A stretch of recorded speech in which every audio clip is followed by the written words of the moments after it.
Hi guys, my name's Jim and welcome to Six String Studies. Now today we're going to be looking at legato. So this is going to be a basic lesson initially, so how to do hammer-ons, how to do pull-offs, how to avoid all the noise that can be generated when you're doing this technique.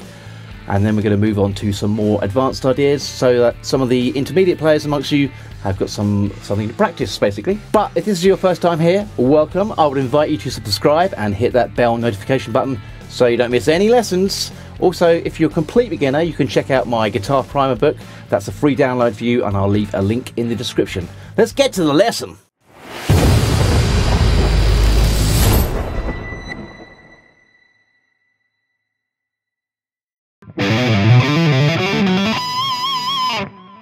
Let's do some basic technique. So here we are, we're on the 5th fret of the D string, and the first thing to discuss is the muting, which is achieved by the first finger. I'm basically curving my finger over the strings from the D string down, so I'm fretting the D, curving over the G, B and E so that they are dead. The D string is being fretted so we can hear that. The A string is being killed by the tip of the first finger there, and the E string is being taken care of by our right hand. Okay, so we're just going to practice the hammer-on technique now. So we've fretted the 5th fret, we're going to play that, pick it, and then we're going to use our 3rd finger to come down quite strongly on the 7th fret near the fret wire of the same string, and we're not repicking it. So we get this.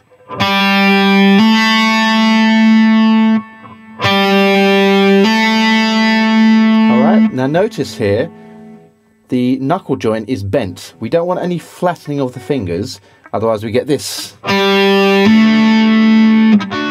hear all that noise there? We don't want that. So we're going to keep our 3rd finger bent. Our first finger is doing all the muting.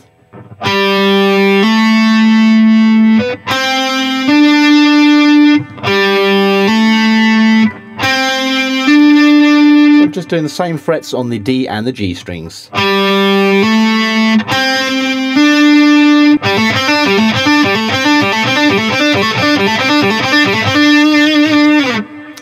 How about pull-offs?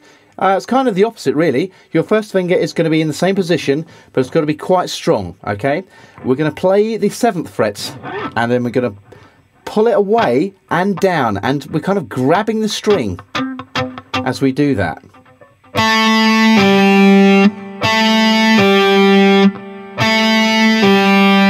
So I'm coming away and down, so I'm grabbing the string. The first finger is maintaining strength here, so we're not getting this sort of bend idea, that sort of thing. Don't want that.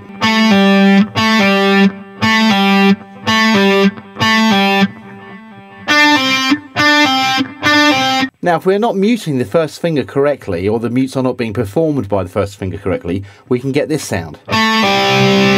Where we're basically pulling off against 2 or 3 strings, which we don't want. So you come out and away.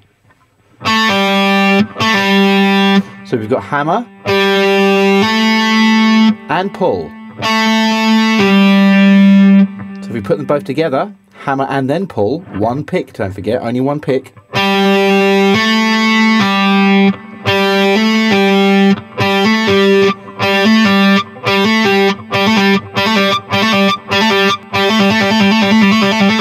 We can do trills like that.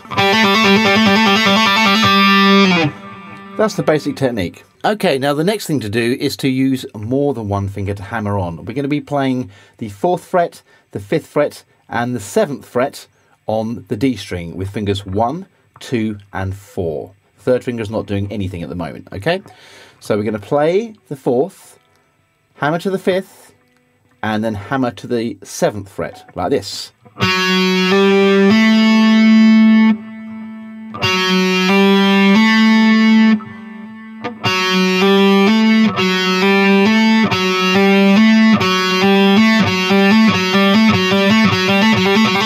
So no pulls yet, all right?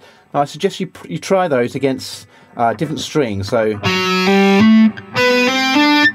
maybe start up here as well to develop your stretch. Frets 3, 5 and 7 with fingers 1, 2 and 4. Same on the A string there, 3, 5, 7, 4, 5, 7 on the middle strings,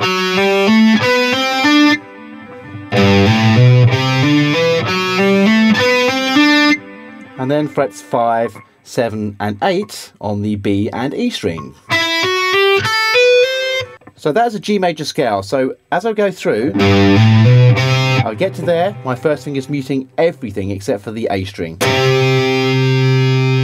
I carry on going.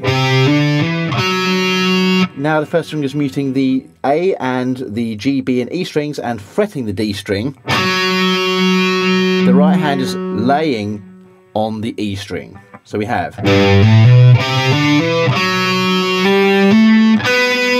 Now my left hand is only muting the B and the E as well as the D. The right hand has covered the E and the A strings now. So the right hand's going to be dropping as you do this to cover strings that need to be muted. So we have.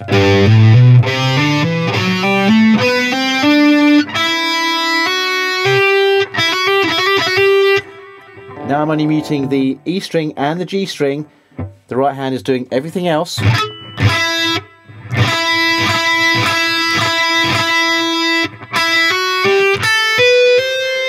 And when I get down to here, the left hand is only muting the B string. The right hand is muting everything else.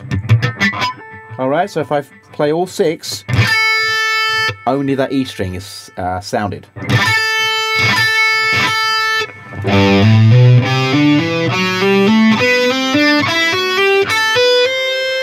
And it takes a while to get the strength for these hammers, especially the little finger, to get going. But it's just perseverance and a lot of practice.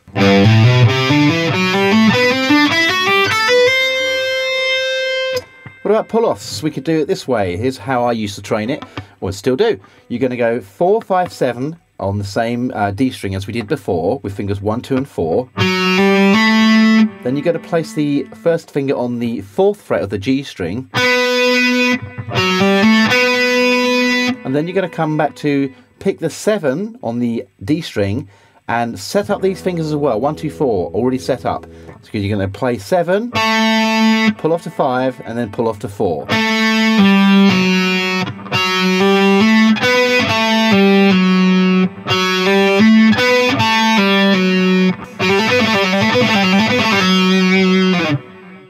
So there you go guys, that was Legato, Hammer-Ons and pull-offs, and if you like that lesson, check out Six String Studies book 1, 2 and 3, and there are plenty more ideas about this in those books.